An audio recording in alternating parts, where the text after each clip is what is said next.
Simula sa susunod na buwan, mamarkahan na ng sticker ng Land Transportation and Franchising and Regulatory Board ang mga jeepney na nakapag-consolidate sa PUV Modernization Program.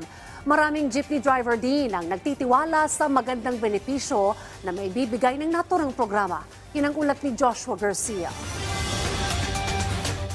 Mag-i-issue ng mga sticker ang LTFRB katuwang ang LTO para sa mga consolidated jeepney units sa susunod na buwan. Kasabay ito ng deadline para sa mga pinagbigyan bumiyahe ng mga unconsolidated jeepney hanggang January 31. Ayon sa LTFRB, kasama nila ang LTO sa pagsasagawa ng random check sa mga kalsada matapos abisuhan ang mga operator at tsuper na dalhin ang kanilang mga LTO registration at kopya ng application for consolidation upang may maipakita sakaling masita o parahin. Samantala, sa pagpapatuloy naman ng transport protest ng ilang grupo ng mga jeepney driver at operator hinggil sa modernisasyon ng mga pampasaherong jeepney, karamihan din sa kanila ay pabor at nagpapasalamat pa sa programa ng gobyerno. Gaya ni Bonnie, presidente ng MULDA, grupo ng mga jeepney driver sa Mandaluyong. Anya, malaki ang tulong ng modernisasyon sa kanya, pati na rin sa kanyang mga kasamahang operator at tsuper.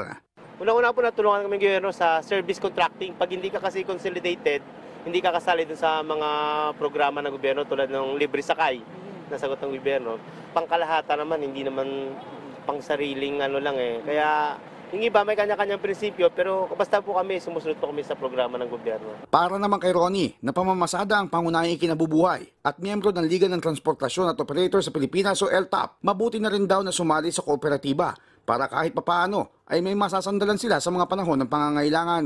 Para sa akin sasabi na lang sa sa kooperatiba. Makakatulong din siguro sa nakakooperatiba kay kung mailangan ka ng kung ano man, di ba?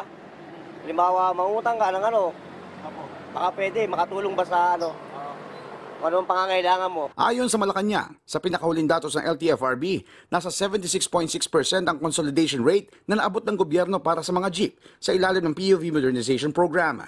Samantala, nauna naman tiniyak ng mga LGU, maging ng MMDA at iba pang ahensya ng pamahalaan na handa silang umagapay sakaling may maapektuhan ng mga lugar, bunsod pa rin ang nagpapatuloy na transport protest. Joshua Garcia, para sa Bayan.